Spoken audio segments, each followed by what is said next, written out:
Rajya Sabha BJP ಅಭ್ಯರ್ಥಿಗಳ ಪಟ್ಟಿ ಪ್ರಕಟವಾಗಿದ್ದು ಕರ್ನಾಟಕದಿಂದ ಬಿಜೆಪಿಯ ಅಚ್ಚರಿ ಅಭ್ಯರ್ಥಿಯ ಆಯ್ಕೆಯಾಗಿದೆ. ರಾಜ್ಯದಿಂದ ನಾರಾಯಣ್ ಸಾ ಭಾಂಡಗೆಗೆ ಬಿಜೆಪಿ ಟಿಕೆಟ್ ನೀಡಲಾಗಿದೆ.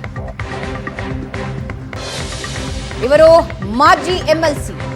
ಬಾಗಲಕೋಟೆ ಮೂಲದ ನಾರಾಯಣ್ ಸಾ ಭಾಂಡಗೆಗೆ ಟಿಕೆಟ್ ನೀಡಲಾಗಿದ್ದು ಮರಾಠ ಸಮುದಾಯಕ್ಕೆ ಸೇರಿದ್ದಾರೆ.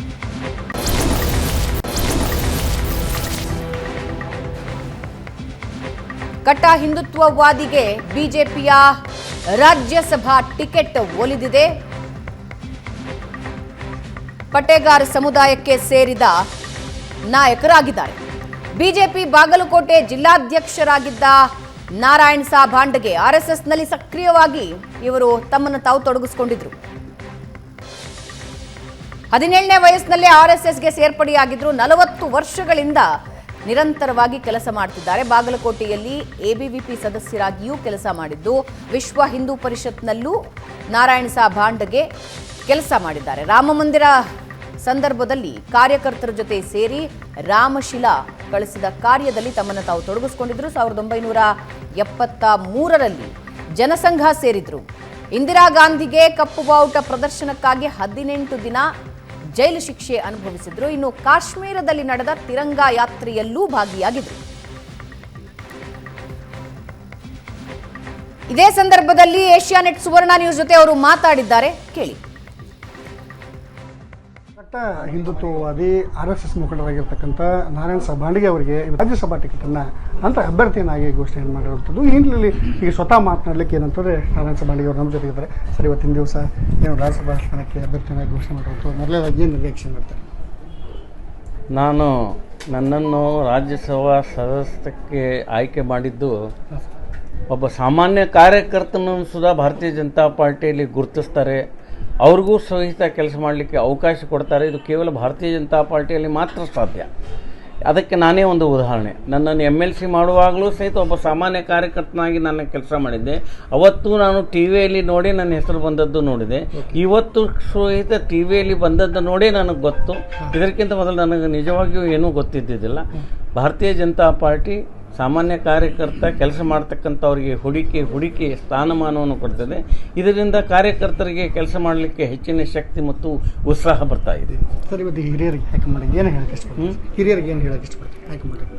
ಅಲ್ಲ, ನಾನು ಎಲ್ಲರಿಗೆ ರಾಜ್ಯಾಧ್ಯಕ್ಷರನ್ನು ಹಿಡ್ಕೊಂಡು ಹೇಳ್ತಾ ಇದ್ದೇನೆ. ನಮ್ಮ ರಾಜ್ಯಾಧ್ಯಕ್ಷರು, ಎಲ್ಲ ನನ್ನ ಪದಾಧಿಕಾರಿಗಳು, ನಮ್ಮ ಎಲ್ಲ ಹಿರಿಯರು, ಪಕ್ಷದ ಹಿರಿಯರು, ಇವತ್ತಿನ ಸಂದರ್ಭದಲ್ಲಿ ನಾನು ಅನಂತಕುಮಾರ್ ಮತ್ತು ಯಡಿಯೂರಪ್ಪರನ್ನು ನೆನೆಸಬೇಕಾಗ್ತದೆ. ಯಾಕಂದರೆ ಅವರ ಜೊತೆ ಕೆಲಸ ಮಾಡ್ತಕ್ಕಂಥ ಭಾಗ್ಯ ನನಗೆ ಸಿಕ್ಕಿದೆ. ಆ ಎಲ್ಲ ಕಾರಣದಿಂದಾಗಿ ಇವತ್ತು ನನ್ನನ್ನು ಆಯ್ಕೆ ಮಾಡಿದ್ದಾರೆ ಅಂತ ಅನ್ನಿಸ್ತದೆ. ಅದಕ್ಕಾಗಿ ಎಲ್ಲ ನನ್ನ ಹಿರಿಯರಿಗೂ ನಾನು ಸದಾ ಋಣಿಯಾಗಿದ್ದೇನೆ. ಸರ್, ತಾವು ಕಟ್ಟ ಹಿಂದುತ್ವವಾದಿಯಾಗಿದ್ದರೆ ಮತ್ತು ಅದ್ರ ಜೊತೆಗೆ ಭಾಳಷ್ಟು ಹೋರಾಟಗಳನ್ನು ಮಾಡಿದ್ರು. ಅವುಗಳನ್ನ ಯಾವ ರೀತಿ ನೆನಪಿಸ್ತೀರಿ ಈ ಸಂದರ್ಭದಲ್ಲಿ? ಅಲ್ಲ, ಅನೇಕ ಹೋರಾಟ, ಎಲ್ಲರ ಜೊತೆ ಅನೇಕ ಜನ ಹೋರಾಟ ಮಾಡಿದ್ದಾರೆ. ಅವರ ಜೊತೆ ನಾನು ಕೂಡ ಹೋರಾಟ ಮಾಡಿದ್ದೇನೆ. ಅದು ಈದ್ಗಾ ಮೈದಾನದಲ್ಲಿ ತಿರಂಗ ಧ್ವಜದ ಹೋರಾಟ ಇರಬಹುದು, ಕಾಶ್ಮೀರದಲ್ಲಿ ನಡೆದಂಥ ತಿರಂಗ ಧ್ವಜದ ಹೋರಾಟದಲ್ಲಿ ಭಾಗವಹಿಸಿದ್ದೇನೆ, ಅಯೋಧ್ಯೆಯ ಹೋರಾಟದಲ್ಲಿ ಭಾಗವಹಿಸಿದ್ದೇನೆ, ನಮ್ಮ ಜಿಲ್ಲೆಯಲ್ಲಿ ನಡೆದಂಥ ಅನೇಕ ಹೋರಾಟಗಳಲ್ಲಿ ಭಾಗವಹಿಸಿದ್ದೇನೆ. ಸುಮಾರು ಏನಿಲ್ಲ ಅಂತಂದ್ರೂ 10-15 ಸತ ಜೈಲಿಗೆ ಕೂಡ ಹೋಗಿದ್ದೇನೆ. 25-30 ಕೇಸುಗಳು ಕೂಡ ನನ್ನ ಮೇಲೆ ಬಿದ್ದಿದೆ. ಹೀಗಾಗಿ ಹೋರಾಟ ನಾನು ಪ್ರಾರಂಭದಲ್ಲಿಂದೇ ಒಂದು ಹೋರಾಟಗಾರನಾಗಿ ಗುರುತಿಸಿದ್ದೇನೆ. ಪಕ್ಷ ನನಗೆ ಯಾವ ಕೆಲಸ ಕೊಟ್ಟಿದೆ ಅದು ಅತ್ಯಂತ ಪ್ರಾಮಾಣಿಕವಾಗಿ ನಾನು ಕೆಲಸ ಮಾಡಿದ್ದೇನೆ. ಸರ್, ಇವತ್ತು ರಾಮ ಮಂದಿರಕ್ಕಾಗಿ ಅವಾಗ ಬಹಳಷ್ಟು ಕೂಡ ಹೋರಾಟ ಮಾಡಿದ್ರಿ, ಇವತ್ತು ಆಗಿದೆ. ಈ ಸಂದರ್ಭದಲ್ಲಿ ತಮಗೂ ಕೂಡ ನನಗೆ ಅದೇ ಖುಷಿ ಆಗ್ತದೆ. ಆ ವಿವಾದಿತ ಕಟ್ಟಡವನ್ನು ಕೆಡವಾಕೂ ನಾನು ಹೋಗಿದ್ದೆ. ಇವತ್ತು ಅಲ್ಲಿ ಭವ್ಯ ಮಂದಿರ ಕೂಡ ಆಗ್ತಾ ಇದೆ. ಇದು ಎರಡೂ ನೋಡ್ತಕ್ಕಂಥ ಸೌಭಾಗ್ಯ ನನ್ನದಾಗಿದೆ. ಇವತ್ತಿನ ಸಂದರ್ಭದಲ್ಲಿ ನಾನು ಒಬ್ಬ ರಾಜ್ಯಸಭಾ ಸದಸ್ಯನಾಗಿ ರಾಮ ಮಂದಿರಕ್ಕೆ ಹೋಗಿ ಭೇಟಿ ಆಗ್ತಾ ಇದ್ದೀನಿ. ಇದು ಏನಂತಂದ್ರೆ ನಾರಾಯಣ್ ಸಾ ಭಾಂಡಗೆ ಅವರ ಮಾಡಬಾರದ ಮಾತು. ನಾನು ರಾಜ್ಯಸಭಾ ಸದಸ್ಯನಾಗಿ ಜೊತೆಗೆ ಏನಂತಂದ್ರೆ ರಾಮ ಮಂದಿರಕ್ಕೆ ಹೋಗ್ತೇನೆ. ಬಾಗಲಕೋಟೆಯಿಂದ ಕ್ಯಾಮರಾಮನ್ ಸೈಯದ್ ಮಲ್ಲಿಕಾರ್ಜುನ.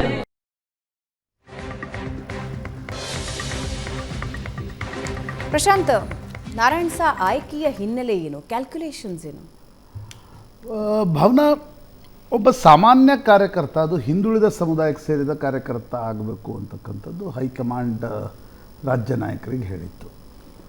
ಆ ಪ್ರಕಾರವಾಗಿ ಒಂದು 2-3 ಹೆಸರುಗಳಲ್ಲಿ ನಾರಾಯಣ್ ಸಾ ಭಾಂಡಗೆ ಅವರ ಆಯ್ಕೆಯನ್ನು ಮಾಡಲಾಗಿದೆ. ಅಚ್ಚರಿ, ಯಾಕಂದರೆ ಆ ಹೆಸರು ಬಂದಾಗ ಅನೇಕರಿಗೆ ನ್ಯೂಸ್ ರೂಮ್ಗಳಲ್ಲೂ ನೋಡ್ತಾ ಇದ್ವಿ, ಯಾರು ನಾರಾಯಣ್ ಸಾ ಭಾಂಡಗೆ ಅಂತಕ್ಕಂಥದ್ದು ಗೊತ್ತಿರಲಿಲ್ಲ. ಈರಣ್ಣ ಕಡಾಡಿ, ಅಶೋಕ್ ಗಸ್ತಿ ಇವ್ರದ್ದಾದಾಗ ಯಾವ ಒಂದು ನಾರಾಯಣ್ ಒಂದು ರೀತಿಯ ಅಚ್ಚರಿ ಇತ್ತು. ನಾರಾಯಣ್ ಸಾಬ್ ಹಾಂಡ್ಗೆ ಅವರ ಬಗ್ಗೆ ಅಚ್ಚರಿ ಕೂಡ ಇತ್ತು. ಇವರು ಅತ್ಯಂತ ಹಿಂದುಳಿದ ಪಟೇಗಾರ್ ಅಂತ ಒಂದು ಸಮುದಾಯ ಇದೆ ಉತ್ತರ ಕರ್ನಾಟಕದಲ್ಲಿ. ಹುಬ್ಳಿ, ಧಾರವಾಡ, ಬಾಗಲಕೋಟೆ, ಗಜೇಂದ್ರಗಡ, ಗದಗ, ಬೆಳಗಾವಿ ಈ ಭಾಗಗಳಲ್ಲಿ ಇರ್ತಕ್ಕಂಥ ಒಂದು ತುಂಬ ಮಿನಿಸ್ಕ್ಯೂಲ್ ಸಣ್ಣ ಸಮುದಾಯ. ಹುಬ್ಳಿ ಧಾರವಾಡದಲ್ಲಿ ಸ್ವಲ್ಪ ಜಾಸ್ತಿ ಇದ್ದಾರೆ. ಮತ್ತು ಕಟ್ಟ ಹಿಂದುತ್ವವಾದಿ ಹಿಂದುಳಿದ ವರ್ಗದ ಸಮುದಾಯ. ಯಾವಾಗ ಜನಸಂಘಕ್ಕೆ ಕಾಂಗ್ರೆಸ್ಸನ್ನು ಎದುರಿಸಬೇಕಾಗುವಾಗ ಒಂದು ಕೇಡರ್ ಬೇಕಿತ್ತು, ಆಗ ಈ ಪಟೇಗಾರ್, ಭಾವ್ಸಾರ್, ಕ್ಷತ್ರಿಯ, ಸ್ವಕುಳಸಾಳಿ ಈ ಸಮುದಾಯಗಳು RSSನ ಬೆನ್ನೆಲುಬಾಗಿ ನಿಂತಿರ್ತಕ್ಕಂಥ ಒಂದು ಸಮುದಾಯಗಳು. ನೀವು ನೋಡಿ 83ರಲ್ಲಿ MG ಜರ್ತಾರ್ಗರ್ ಹುಬ್ಬಳ್ಳಿ ಶಹರ ಅಂತ ಒಂದು ಕ್ಷೇತ್ರ ಇತ್ತು. ಅಲ್ಲಿ ಈ ಪಾಪ್ಯುಲೇಷನ್ ಜಾಸ್ತಿ ಇದೆ. ಕಮ್ರಿಪೇಟ್, ದಾಜಿಬಾನ್ ಬೇಟ್ ಅಂತ ಇವರ ಏರಿಯಾಗಳಿವೆ. MG ಜರ್ತಾರ್ಗರ್ ಇದ್ದರು. ನಂತರ 94ರಲ್ಲಿ ಅಶೋಕ್ ಕಾಟ್ವೆ ಹುಬ್ಳಿ ಶಹರದಿಂದ ಆರಿಸಿ ಬಂದರು. ಆದರೆ 2008ರ ನಂತರ ಡಿಲಿಮಿಟೇಷನಲ್ಲಿ ಆ ಕ್ಷೇತ್ರ ಮೀಸಲು ಆಗಿದ್ದರಿಂದ ಅವ್ರಿಗೆಲ್ಲೂ ಪ್ರವೇಶ ಇರಲಿಲ್ಲ. ಆಗ ನಾರಾಯಣ್ ಸಾಬ್ ಹಾಂಡ್ಗೆ ಅವರನ್ನು MLC ಮಾಡಲಾಗಿತ್ತು. ಅಂದರೆ ಎಲ್ಲೂ ರಿಪ್ರೆಸೆಂಟೇಷನ್ ಕೊಡ್ಲಿಕ್ಕೆ ಬರಲ್ಲ ಅನ್ನುವ ಕಾರಣಕ್ಕೋಸ್ಕರ ವಿಧಾನ ಪರಿಷತ್ ಸದಸ್ಯರನ್ನಾಗಿ ಮಾಡಲಾಗಿತ್ತು. ನನಗನ್ಸುತ್ತೆ ಮೊದಲ ಬಾರಿ ಪಟೇಗಾರ್ ಸಮುದಾಯದ ಒಬ್ಬ ವ್ಯಕ್ತಿ ಸಂಸತ್ ಪ್ರವೇಶಿಸ್ತಾ ಇದ್ದಾರೆ. ಇಲ್ಲಿವರೆಗೆ ಅವರು ಸಂಸತ್ತನ್ನು ಪ್ರವೇಶಿಸಿರಲಿಲ್ಲ. ಅತ್ಯಂತ ಈ ಸಮುದಾಯ ಕೂಡ ಇದು ಮಧ್ಯಪ್ರದೇಶ, ಗುಜರಾತ್ನಿಂದ ಔರಂಗಜೇಬನ ಕಾಲದಲ್ಲಿ ವಲಸೆ ಬಂದ ಸಮುದಾಯ. ಅಂದರೆ ತಮ್ಮ ಹೆಣ್ಣು ಮಕ್ಕಳ ಮಾನರಕ್ಷಣೆಗೋಸ್ಕರ ಆ ಸಮುದಾಯ, ಇದು ಸಹಸ್ರಾರ್ಜುನ ಕ್ಷತ್ರಿಯ ಸೋಮವಂಶ ಅಂತ ಇವ್ರನ್ನ ಕರೀಲಾಗದು. ಅಲ್ಲಿಂದ ಇವರು ಹುಬ್ಳಿ, ಧಾರವಾಡ ಈ ಉತ್ತರ ಕರ್ನಾಟಕಕ್ಕೆ ವಲಸೆ ಬಂದವರು. ಇನ್ನೂ ಕೂಡ ತಮ್ಮ ಭಾಷೆಯನ್ನು ಹಾಗೆ ಉಳಿಸ್ಕೊಂಡಿದ್ದಾರೆ. ಅದರಲ್ಲಿ ಕನ್ನಡ, ತೆಲುಗು, ಮರಾಠಿ ಮಿಶ್ರಿತ ಇದೆ. ಆದರೆ ಅಲ್ಲಿನ ಅವರೇನು ಮೊದಲು ಭಾಷೆ ಮಾತಾಡ್ತಾ ಇದ್ರಲ್ಲ, ಜುಮನ್ ಹೀಕಾ ಅಂತ ಅವ್ರದ್ದೊಂದು, ಊಟ ಆಯ್ತಾ ಅಂತ ಕೇಳೋಕ್ಕೆ ಜುಮನ್ ಹೀಕಾ, ಆ ಡಿಸ್ಟಿಂಕ್ಟ್ ಭಾಷೆಯನ್ನು ಕಾಯ್ದುಕೊಂಡು ಬಂದಿರತಕ್ಕಂಥ ಒಂದು ಸಮುದಾಯ, ಕಟ್ಟ ಹಿಂದುತ್ವವಾದಿ ಸಮುದಾಯ. ಅಂದರೆ ನಿಮ್ಗೆ ಈದ್ಗಾ ಮೈದಾನದ ಹೋರಾಟ ಇರ್ಬೋದು, ಅದಕ್ಕೂ ಮುಂಚೆ ರಾಮ ಮಂದಿರದ ಒಂದು ಹೋರಾಟ ಇರ್ಬೋದು, ಅದರಲ್ಲಿ ಯಾವುದಾದ್ರೂ ಒಂದು ಸಣ್ಣ ಸಣ್ಣ ಸಮುದಾಯಗಳು BJP ಮತ್ತು RSS ಜೊತೆ ಗಟ್ಟಿಯಾಗಿ ನಿಂತಿದ್ರೆ ಈ ಸಮುದಾಯ, ಹೀಗಾಗಿ ಆ ಸಮುದಾಯಗಳಿಗೆ ಪ್ರಾತಿನಿಧ್ಯ ಕೊಡುವ ದೃಷ್ಟಿಯಿಂದ ನಾರಾಯಣ್ ಸಾಬ್ ಹಾಂಡ್ಗೆ ಅವರ ಆಯ್ಕೆ ಮಾಡಲಾಗಿದೆ ಅಂತ BJP ನಾಯಕರು ಹೇಳ್ತಿದ್ದಾರೆ. ತುಂಬ ಪೊಲಿಟಿಕಲಿ ನೋಡಿದ್ರೆ ಭಾಳ ದೊಡ್ಡ ಸಮುದಾಯ, 4-5 ಜಿಲ್ಲೆಗಳಲ್ಲಿ ಪರಿಣಾಮ ಬೀರುವ ಸಮುದಾಯ ಅಲ್ಲ, 3-4 ವಿಧಾನಸಭಾ ಕ್ಷೇತ್ರಗಳಲ್ಲಿ ಈ ಸಮುದಾಯದ ಒಂದು ಛಾಪಿದೆ. ಆದರೆ ನಾವು ಹಿಂದುಳಿದ ವರ್ಗದ ಒಬ್ಬ ನಾಯಕರಿಗೆ, ಹಿಂದುಳಿದ ವರ್ಗದಿಂದ ಬಂದಿರತಕ್ಕಂಥ ಅನಾಮಧೇಯ ಒಬ್ಬ ವ್ಯಕ್ತಿಗೆ ನಾವು ತಂದು ರಾಜ್ಯಸಭೆ ಮಾಡ್ತೀವಿ ಅಂತಕ್ಕಂಥದ್ದನ್ನು ತೋರಿಸುವುದಕ್ಕೋಸ್ಕರ ನಾರಾಯಣ್ ಸಾಬ್ ಹಾಂಡ್ಗೆ ಅವರ ಆಯ್ಕೆ ಆಗಿದೆ ಅಂತ. ಮ್ಯಾಕ್ರೋ ಲೆವೆಲ್ ಅಲ್ಲಿ ಹಿಂದುಳಿದ ವರ್ಗಗಳನ್ನ ಹೆಚ್ಚಾಗಿ ನಾವು ಗಮನ ಕೊಡ್ತಾ ಇದ್ದೀವಿ ಅಂತ ತೋರಿಸುವಂತ ಪ್ರಯತ್ನ ಪೊಲಿಟಿಕಲಿ. ಭಾವನಾ ಏನಂದರೆ, ಇತ್ತೀಚೆಗೆ ಅನೇಕ ಹಿಂದುಳಿದ ವರ್ಗಗಳು ಬೇರೆ ಬೇರೆ ಸೇರ್ಪಡೆ ಆಗಿವೆ. ಇಲ್ಲಿ ಭಾರತೀಯ ಜನತಾ ಪಾರ್ಟಿಗೆ ಮೊದಲು ಕಾಂಗ್ರೆಸ್ ಬಳಿ ಇದ್ವು, ಸಿದ್ದರಾಮಯ್ಯನವರ ಹಿಂದೆ. ಆದರೆ ಈ ನಾರಾಯಣ್ ಸಾಬ್ ಹಾಂಡ್ಗೆ ಮತ್ತು ಅವರ ಸಮುದಾಯಗಳು ಇವು ಕಟ್ಟ ಕೇಡರ್ ಸಮುದಾಯಗಳು. ಇವ್ರಿಗೆ ಏನಾಗ್ತಾ ಇತ್ತು ಅಂದರೆ MLA ಮಾಡಲಿಕ್ಕೆ ಸಾಧ್ಯ ಇಲ್ಲ ಈ ಸಮುದಾಯಗಳನ್ನು. ಯಾಕಂದರೆ MLAಲಿ ಜಾತಿ ಸಮೀಕರಣ ಇರುತ್ತೆ, ಜಾತಿ ಗಣಿತ ಇರುತ್ತೆ. ಇರುವ ಒಂದು ಕ್ಷೇತ್ರ ಕೂಡ ಮೀಸಲಾಯಿತು. ಆ ಕಾರಣದಿಂದ ನನಗನ್ಸುತ್ತೆ ಎಲ್ಲೋ ಒಂದು ಕಡೆ ಅಕಾಮಿಡೇಷನ್ನ ಅವಶ್ಯಕತೆ ಇತ್ತು. ಮತ್ತು ಈ ಸಮುದಾಯವನ್ನು ಸೆಳೆಯುವ ಪ್ರಯತ್ನವನ್ನು ಕಾಂಗ್ರೆಸ್ ಕೂಡ ಪದೇ ಪದೇ ಪದೇ ಪದೇ ಮಾಡ್ತಾ ಇತ್ತು. ಆ ಕಾರಣದಿಂದ ನನಗನ್ಸುತ್ತೆ ಈ ಸಮುದಾಯ ಮತ್ತು ನಾರಾಯಣ್ ಸಾಬ್ ಹಾಂಡ್ಗೆ ಕೂಡ ನೀವು ನೋಡಿ, ಕಳೆದ 40 ವರ್ಷ ಅವರು ಅನಂತಕುಮಾರ್ಗೆ ಭಾಳ ಆತ್ಮೀಯರಾಗಿದ್ದರು. ಅನಂತಕುಮಾರ್ ಯಡಿಯೂರಪ್ಪನವರ ಕಾಲದ ಒಬ್ಬ ಜಿಲ್ಲಾ ನಾಯಕರಾಗಿ ಗುರುತಿಸ್ಕೊಂಡಿರ್ತಕ್ಕಂಥ. ಆದರೆ ನಾರಾಯಣ್ ಸಾಬ್ ಹಾಂಡ್ಗೆ ಎಲ್ಲೂ ಬ್ಲ್ಯಾಕ್ ಮೇಲ್ ಪಾಲಿಟಿಕ್ಸನ್ನು ಮಾಡ್ತಾ ಇರಲಿಲ್ಲ. ನಾನು ಬಿಟ್ಟು ಕಾಂಗ್ರೆಸ್ಗೆ ಹೋಗ್ಬಿಡ್ತೀನಿ, ನಾನು ಬಿಟ್ಟು JDSಗೆ ಹೋಗ್ತೀನಿ, ನಾನು ಕೊಡದೇ ಇದ್ರೆ ಅಂತ. ಅವರು ಜಿಲ್ಲಾಧ್ಯಕ್ಷರಾಗಿದ್ದರು, MLC ಮಾಡಿದರು, ತೃಪ್ತರಾಗಿ ಅಲ್ಲೇ ಇದ್ದರು. ಇವತ್ತು ಏಕಾಏಕಿ ಅವ್ರಿಗೆ ಲಾಟ್ರಿ ಹೊಡೆದಿದೆ. ನನಗನ್ಸುತ್ತೆ ನೋಡಿ, ನನ್ನ ಅನಿಸಿಕೆ ಒಬ್ಬ ರಾಜಕೀಯ ಪತ್ರಕರ್ತನಾಗಿ, ಈ ರೀತಿ ಸಣ್ಣ ಸಣ್ಣ ಸಮುದಾಯಗಳ ಲಾಬಿ ಮಾಡದೇ ಇರುವ ನಾಯಕರಿಗೆ ಅವಕಾಶ, ಪ್ರಾತಿನಿಧ್ಯ ಕೊಟ್ಟಾಗ ಉಳಿದವರಿಗೆ ಅನಿಸ್ಲಿಕ್ಕೆ ಶುರು ಆಗುತ್ತೆ, ನಾವು ಕೂಡ ಹೋಗ್ಬೋದಲ್ವ, ನಾವು ಕೂಡ ಮಾಡ್ಬೋದಲ್ವ ಅಂತಕ್ಕಂಥದ್ದು. ಪ್ರಾಯಶಃ ಆ ದೃಷ್ಟಿಯಿಂದ ನಾರಾಯಣ್ ಸಾಬ್ ಹಾಂಡ್ಗೆ ಅವರ ಆಯ್ಕೆಯನ್ನು BJP ಮಾಡಿದೆ ಅಂತ ಅನಿಸುತ್ತೆ. ಯಾಕಂದರೆ ಈಗ ದೊಡ್ಡ ದೊಡ್ಡ ಸಮುದಾಯಗಳಿಗೆ ನಿಮಗೆ ಚುನಾವಣೆಯಲ್ಲಿ ಅವಕಾಶವನ್ನು ಕೊಡಲಿಕ್ಕೆ ಸಾಧ್ಯ ಇದೆ. ರೈಟ್. ಅದಕ್ಕೂ ದೊಡ್ಡ ಹಿಂದುಳಿದ ಸಮುದಾಯಗಳಿಗೂ ಕೂಡ ಚುನಾವಣೆಯಲ್ಲಿ ಅವಕಾಶ ಸಿಗುತ್ತೆ. ಆದರೆ ಈ ಸಮುದಾಯಗಳಿಗೆ ಚುನಾವಣೆಯಲ್ಲಿ ಗೆಲ್ಲಲಿಕ್ಕೆ ಅವಕಾಶ ಸಿಗಲ್ಲ. ಸ್ಥಳೀಯ ಸಂಸ್ಥೆಗಳಲ್ಲಿ ಇದ್ದಾರೆ. ಕಾರ್ಪೊರೇಷನ್ನಲ್ಲಿ ಪಟಗಾರ ಸಮುದಾಯದ ಒಂದು ಇದೆ, ಮೇಯರು ಆಗಿದ್ದಾರೆ, ಡೆಪ್ಯೂಟಿ ಮೇಯರ್ ಆಗಿದ್ದಾರೆ. ಆದರೆ ಶಾಸಕ ಸಂಸದ ಮಾಡತಕ್ಕಂಥ ಒಂದು ಅಗತ್ಯತೆ ಜಾಸ್ತಿ ಇತ್ತು ಅಂತ ಅನಿಸುತ್ತೆ. ಆ ಕಾರಣದಿಂದ ಐ ಆಮ್ ಶೋರ್ ಉತ್ತರ ಕರ್ನಾಟಕದ RSS ನಾಯಕರ ಪಾತ್ರ ಇದರಲ್ಲಿ ದೊಡ್ಡದಿದೆ. ಇವರ ಹೆಸರನ್ನು ಆಯ್ಕೆ ಮಾಡುವಲ್ಲಿ ಅವ್ರಿಗೂ ಕೂಡ ನಿನ್ನೆ ಯಾರೋ ಹೇಳಿದ್ರು, ಅವ್ರಿಗೂ ಕೂಡ ಆಗೋವರೆಗೆ ಏನೂ ಗೊತ್ತಿರಲಿಲ್ಲ ಅಂತ. ಹೆಸರು ಹೋಗಿತ್ತು, ಆದರೆ ಆಗ್ತಾರೋ ಇಲ್ವೋ ಅಂತಕ್ಕಂಥದ್ರ ಬಗ್ಗೆ ಸಾಕಷ್ಟು ಲಾಸ್ಟ್ ಟೈಮ್ ಕೂಡ ಹೆಸರು ಹೋಗಿತ್ತು ಹಿಂಗೆ. ಓಕೆ. ಸೊ ಈ ಬಾರಿ ನಾರಾಯಣ ಸಾಬ್ ಹಾಂಡ್ಗೆ ಅವರ ಆಯ್ಕೆ ನನಗನ್ಸುತ್ತೆ ಹಿಂದುಳಿದ ತನ್ನ ಗಟ್ಟಿ ವೋಟ್ ಬ್ಯಾಂಕ್ ಇರ್ತಕ್ಕಂಥ ಸಮುದಾಯಕ್ಕೆ ಒಂದು ಪ್ರಾತಿನಿಧ್ಯವನ್ನು ಕೊಡುವ ಪ್ರಯತ್ನವನ್ನು BJP ಮಾಡಿದೆ. ರೈಟ್. ಇನ್ನು ಇಂಟ್ರೆಸ್ಟಿಂಗ್ ವಿಷಯ ಏನಂದ್ರೆ ಮುಂದಿನ ದಿನಗಳಲ್ಲಿ ಅದ್ರ ಬಗ್ಗೆ ಯಾಕಂದರೆ ಅನೇಕ ಬಾರಿ ಹೇಳ್ತಿರ್ತಾರಲ್ವ, ಹೊಡೆತ ತಿಂದವ್ರು ಯಾರೋ, ಅಧಿಕಾರ ಹಿಡಿದವ್ರು ಯಾರು. ಇದು ಹೊಡೆತ ತಿಂದ ಸಮುದಾಯ. ಇದು BJPಗೋಸ್ಕರ, ಜನಸಂಘಕ್ಕೋಸ್ಕರ, RSSಗೋಸ್ಕರ ಲಿಟ್ರಲಿ ಕೇಸ್ ನೀವು ಶ್ರೀಕಾಂತ್ ಪೂಜಾರಿ ಯಾರು? ಶ್ರೀಕಾಂತ್ ಪೂಜಾರಿ ಇದೇ ಪಟೇಗಾರ ಸಮುದಾಯಕ್ಕೆ ಸೇರಿದ ವ್ಯಕ್ತಿ. ಲಿಟ್ರಲಿ ಹೊಡೆತ ತಿಂದ ಸಮುದಾಯ. ಆದ್ದರಿಂದ ಇದಕ್ಕೆ ಕೊಟ್ಟಿದ್ದು ನನಗನ್ಸೋದು BJPಯಲ್ಲಿ ಎಲ್ಲೋ ಮರ್ಮರಿಂಗಿಗೆ ಅವಕಾಶ ಇಲ್ಲ. ಅಂದರೆ ಏನೋ ಮೊನ್ನೆ ಬಂದವರು ಯಾವುದೋ ಒಂದು ಕ್ಷೇತ್ರಕ್ಕೋಸ್ಕರ ಇವ್ರನ್ನ ಕೊಡಲಾಗಿದೆ, ಆ ರೀತಿ ಇಲ್ಲ. ಈ ಸಮುದಾಯಕ್ಕೊಂದು ಪ್ರಾತಿನಿಧ್ಯವನ್ನು ನನಗನ್ಸುತ್ತೆ RSSನ ಪಾತ್ರ ಅದರಲ್ಲಿ ದೊಡ್ಡದಿದೆ. ಯಾಕಂದರೆ ಹ್ಯೂಜ್ RSS ಬ್ಯಾಕಿಂಗ್ ಮಾಡ್ತಕ್ಕಂಥ ಕೆಲ ಸಮುದಾಯಗಳು ಉತ್ತರ ಕರ್ನಾಟಕದಲ್ಲಿವೆ. ಆ ಸಮುದಾಯದ ಪೈಕಿ ಪಟೇಗಾರ ಸಮುದಾಯ ಕೂಡ ಒಂದು. ಅವರಿಗೆ ಪ್ರಾತಿನಿಧ್ಯವನ್ನು ಕೊಡುವ. ಸಿಎಂ ತವರಿನಿಂದಲೇ ಬಿಜೆಪಿ ಲೋಕಸಮರ ತಾಲೀಮು ಆರಂಭ ಮಾಡಿದೆ. ಮೈತ್ರಿ ವಿರೋಧಿಗಳಿಗೂ ಕೂಡ ವಾರ್ನ್ ಮಾಡಿದ್ದಾರೆ. ರಾಜ್ಯಾಧ್ಯಕ್ಷರಿಗೆ ಟಾಸ್ಕ್ ನೀಡಿದ್ದಾರೆ. ಹಳೆ ಮೈಸೂರು ದಿಗ್ವಿಜಯಕ್ಕೆ ಅಮಿತ್ ಶಾ ರಣತಂತ್ರ.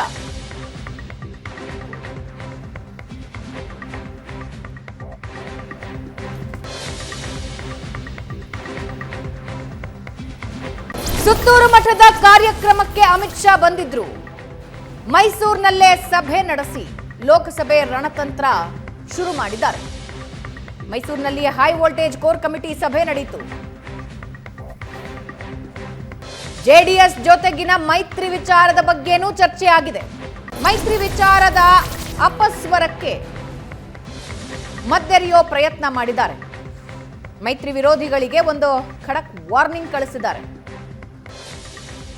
ಇನ್ನು ವಿಜಯೇಂದ್ರ ಜೊತೆ 1-to-1 ಮೀಟಿಂಗ್ ಇತ್ತು. ಜೆಡಿಎಸ್ ಬಿಜೆಪಿ ನಡುವಿನ ಕ್ಷೇತ್ರ ಹಂಚಿಕೆ ಬಗ್ಗೆನೂ ಚರ್ಚೆಯಾಗಿದೆ. 28 ಕ್ಷೇತ್ರಗಳಲ್ಲೂ ಗೆಲ್ಲೋ ಭರವಸೆ ವ್ಯಕ್ತಪಡಿಸಿದ್ದಾರೆ ಅಮಿತ್ ಶಾ.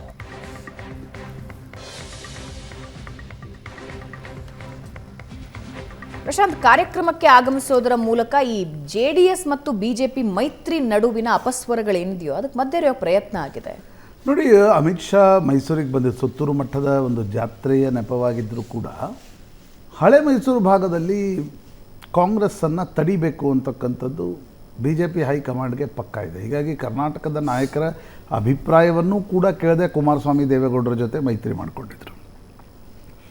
ಕೆಲ ದಿನಗಳಿಂದ BJPಯ ಸ್ಥಳೀಯ ನಾಯಕರು ಸಹಜವಾಗಿ ಸ್ವಲ್ಪ ಮಟ್ಟಿಗಿನ ವಿರೋಧವನ್ನು ವ್ಯಕ್ತಪಡಿಸ್ತಾ ಇರುವ ಸಂದರ್ಭದಲ್ಲಿ ಚುನಾವಣೆ ಟಿಕೆಟ್ ಘೋಷಣೆಗೂ ಮುಂಚೆ ಅಮಿತ್ ಶಾ ಅವರು ಮೈಸೂರಿಗೆ ಬಂದು ಮೈಸೂರು ಕ್ಲಸ್ಟರ್ನ, ಮೈಸೂರು ಚಾಮರಾಜನಗರ ಮಂಡ್ಯ ಹಾಸನದ ಕ್ಲಸ್ಟರ್ ಸಭೆಯನ್ನು ನಡೆಸಿ ಮೈತ್ರಿ ಆಗಿ ಹೋಗಿದೆ. ಮೈತ್ರಿಯಿಂದ ಅಲ್ಲಿ ಯಾರು ಕ್ಯಾಂಡಿಡೇಟ್ ಆಗ್ತಾರೆ ಅಂತಕ್ಕಂಥದ್ದರ ಬಗ್ಗೆ ನಾವು ಅವ್ರಿಗೆ ಹೇಳಲಿಕ್ಕೆ ಸಾಧ್ಯ ಇಲ್ಲ. ನಮ್ಮ ಕ್ಯಾಂಡಿಡೇಟ್ಗಳನ್ನು ನಾವು ನಿರ್ಣಯ ಮಾಡ್ತೀವಿ, ನೀವು ಬರೀ ಗೆಲ್ಲಿಸುವ ಜವಾಬ್ದಾರಿಯನ್ನು ತೆಗೆದುಕೊಳ್ಳಿ ಅನ್ನೋದನ್ನು ಸ್ಪಷ್ಟ ಶಬ್ದಗಳಲ್ಲಿ ಹೇಳುವ ಪ್ರಯತ್ನ ಮಾಡ್ತಾರೆ. ಅಮಿತ್ ಶಾ ಅವರ ಒಂದು ಸ್ವಭಾವ ಅಂದರೆ he don't means the words.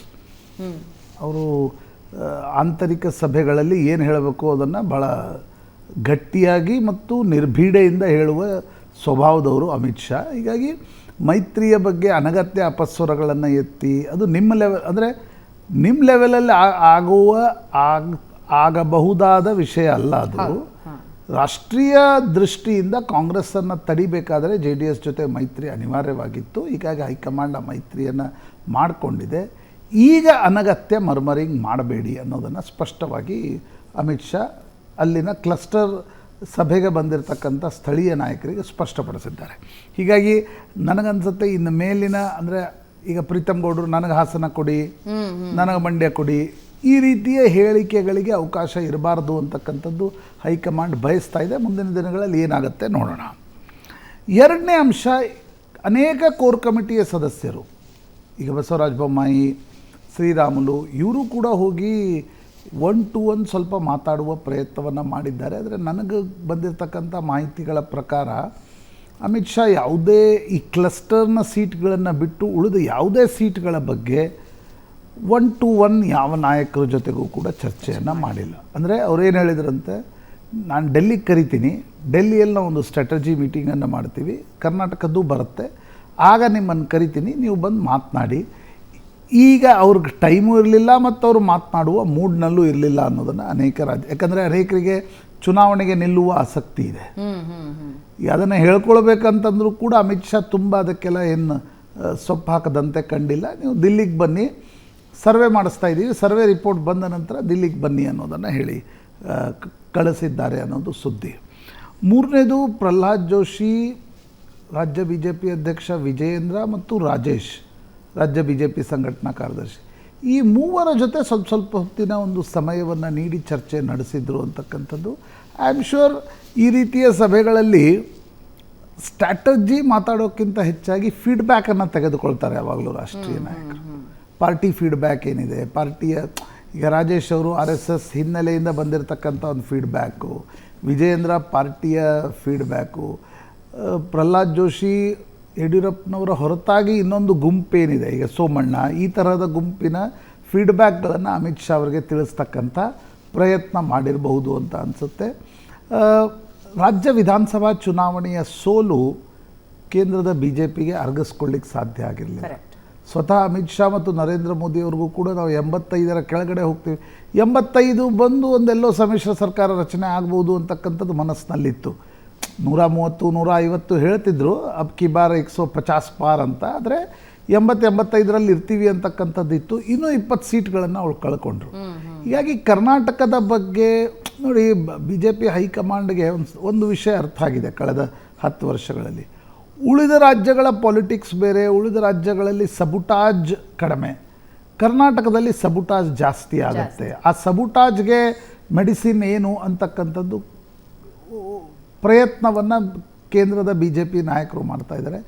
25 ಈಗ ಅವರ ಲೆಕ್ಕಾಚಾರದ ಪ್ರಕಾರ ಏನು, BJP ಹೈಕಮಾಂಡ್ನ ಲೆಕ್ಕಾಚಾರದ ಪ್ರಕಾರ ಕಳೆದ ಬಾರಿ 25 ಪಡೆದಿದ್ವಿ, ಈ ಬಾರಿ ಅಟ್ಲೀಸ್ಟ್ -1, -2 ಸೀಟ್ಸ್ಗಳನ್ನು ಪಡೆದ್ರೆ ನಿಮಗೆ ನ್ಯಾಷನಲ್ ಟ್ಯಾಲಿಯಲ್ಲಿ ಯಾವುದೇ ರೀತಿಯ ಪರಿಣಾಮ ಆಗಲ್ಲ. ಒಂದು ಈ ಸೀಟ್ -1, -2ದಿಂದ -10 ಅಂತ ಅಂದ್ಕೊಳ್ಳಿ, ಕಾಂಗ್ರೆಸ್ ಹೇಳುತ್ತೆ ನಾವೊಂದು 14-15 ಸೀಟ್ಗಳನ್ನು ಗೆಲ್ತೀವಿ. That is plus for Congress, which BJP high command don't want. ಅವ್ರಿಗೆ ಅನಿಸುತ್ತೆ ಅವರು 543 ಅಂದರೆ 55ಅನ್ನು ದಾಟಬಾರದು. 55 ಪ್ಲಸ್ ನಿಮ್ಮಂದರೆ ಸರಿಸುಮಾರು 70ರ ಹತ್ತಿರ ಕಾಂಗ್ರೆಸ್ ಬಂದರೆ ವಿರೋಧ ಪಕ್ಷದ ನಾಯಕ ಎಲ್ಲ ಬಂದು ಶುರು ಆಗಿಬಿಡುತ್ತೆ. ಅದನ್ನು ತಡೆಯುವ ಪ್ರಯತ್ನವನ್ನು BJP ಹೈಕಮಾಂಡ್ ಮಾಡ್ತಾ ಇದೆ. ಕಾಂಗ್ರೆಸ್ಸನ್ನು ಬ್ಲಾಕ್ ಮಾಡುವುದಕ್ಕೋಸ್ಕರವೇ JDS ಜೊತೆ ಮೈತ್ರಿ ಮಾಡಿಕೊಂಡಿದೆ.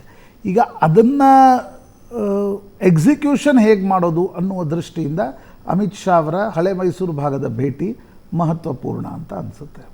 ಹಳೆ ಮೈಸೂರು ಭಾಗದ ಈ ವೋಟ್ ಕ್ಯಾಲ್ಕುಲೇಷನ್ ಬಗ್ಗೆ ಮಾತನಾಡೋದಾದ್ರೆ JDS ಮತ್ತು BJP, ಈಗ BJP JDS ಜೊತೆ ಹೋಗಿದೆ. ಕಳೆದ ಬಾರಿ JDS ಮತ್ತು ಕಾಂಗ್ರೆಸ್ ಒಟ್ಟಿಗೆ ಹೋಯಿತು, ಅದು ವರ್ಕ್ ಆಗಲಿಲ್ಲ.